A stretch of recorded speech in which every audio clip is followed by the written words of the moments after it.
Hello， 大家好，我是吴伟。来应观众的要求，我们今天要来做的是华梦 YS3M 跟 Super RS3M 的残酷大对决，也不残酷啦，就师兄弟大家比一比嘛。其实这个问题应该很多人都会很想要知道的，包括我自己也很好奇。这两颗其实就是紧接着前后上市的，那他们做的又这么像哈，最基本的磁力板，然后再磁悬浮板。然后最高级的球轴定位板跟磁力板、磁悬浮板、球轴定位板，那做的这么像，那到底会不会打到互相的市场呢？好，我们首先来看一下它们的外盒，好了，好不好？其实从外盒看就完全就分出高下了。这个就是给新手的感觉，我不能说它设计的不好，它还是很好看，很有它的风格、它的味道。但是相比之下，这个 YS3M 呢，就是走这个旗舰的路线哦。但是为什么我们在上一部影片里面，我要强调它是准旗舰，是因为以魔域或是说这几个大厂的设计理念来讲，所谓的旗舰方块至少要具备几个特色，就是它可以调轴距、弹力、磁力哈。但是这个 YS3M 它其实只能够调轴距跟弹力而已。然后这边我必须要有个地方要点出它的错误哦，它的外盒上面磁力板这边讲弹力9档可调，但是呢，它到了磁悬浮板跟轴磁板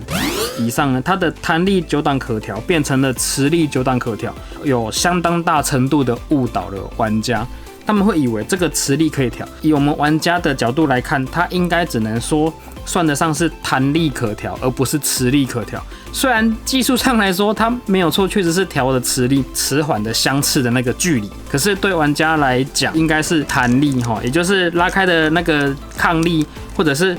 那个一层压着的那个阻碍那个力道这样子。所以这边其实我真的觉得可以的话，应该要修正一下。它不是调磁力，是调弹力哈。OK， 好，从盒子上面来看呢，这个华梦就是走这个旗舰的路线啦，就是非常的高档、高端哈。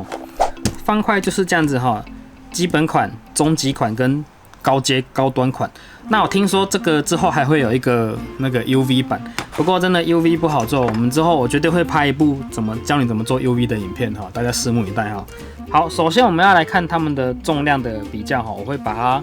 列在画面上，你自己可以看一下比较。同等级的重量差距大概就是4到6公克之间啦。这个魔方教室它大了一点，它是56mm 的，它就比这个华梦这个都再重了一点点这样子。但是这个重量怎么讲？你不比较你是感受不出来的。好，然后接下来我们来看它的结构比较了哈。这边结构我不会讲太多东西，因为对玩家来说，其实影响的地方也就只是最后呈现的手感怎么样而已。好来，我们来看一下特写哈，华梦跟 Super RS3M 的差别。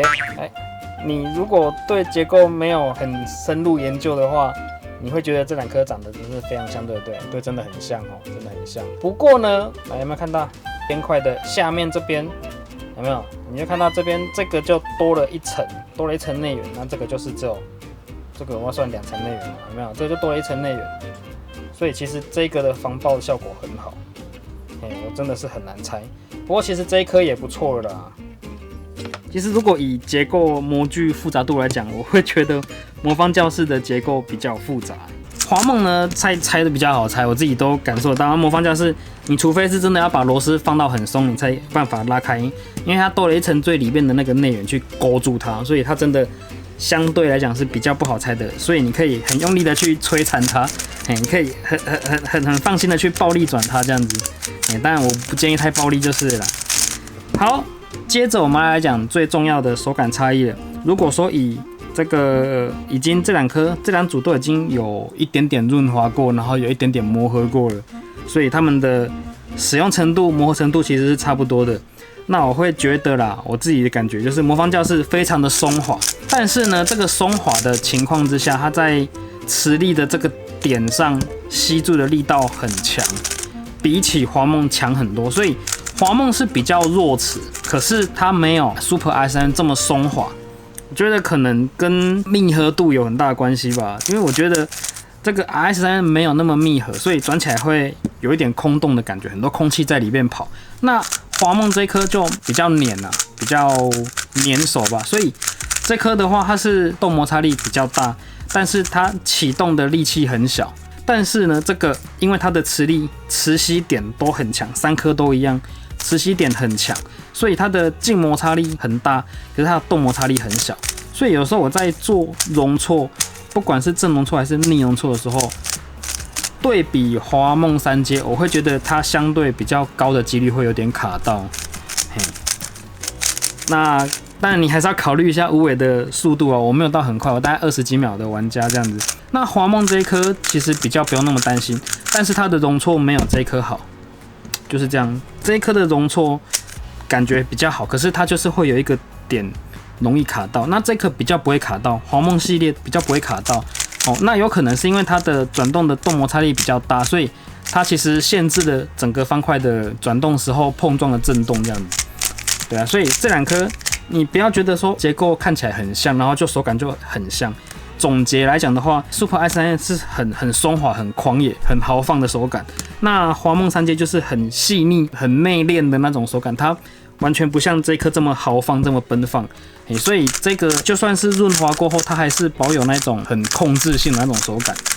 所以如果说你要润滑的那个建议，我会觉得魔方教室是需要用比华梦还要更黏的油去润滑它，让它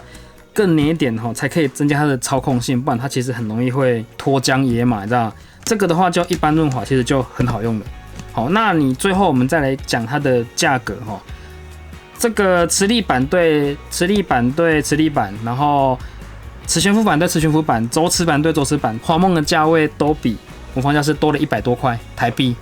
所以你自己去考虑一下这样子的价差。你能不能接受？如果是比较进阶的玩家，其实是应该需要这样子的方块，因为它比较好控制。但是如果说是拿来推广啊，或者是说玩票性质的玩家，或者比较初学的玩家，当然 Super i3M 是非常好的选择，因为你可以在这颗方块上面感受到，方块现在已经做得这么便宜，这么好转，而且磁力的感受又非常的明显。就是这样子啊，所以其实他们这2颗虽然结构做的真的是很像很接近的，可是在最根本的这个手感，或是说方块的定位，或是它呈现出来的质感，包括像它的包装，其实都有很大的区隔啦。好啦，以上就是这2个系列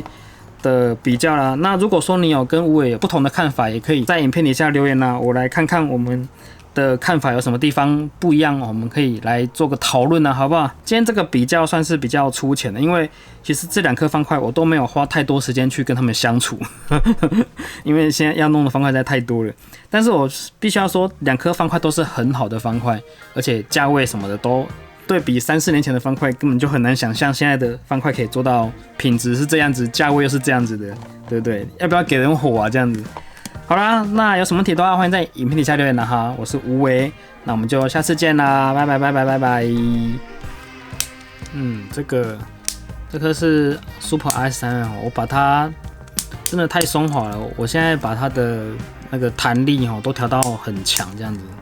都调到很强，因为就转这个盘就真的是可以调到很强，可是是真的比较好了，但是真的比较好，但它还是感觉比华梦松滑，就是这颗不用调，其实就很稳。这个我调到这么紧，已经是最高档了。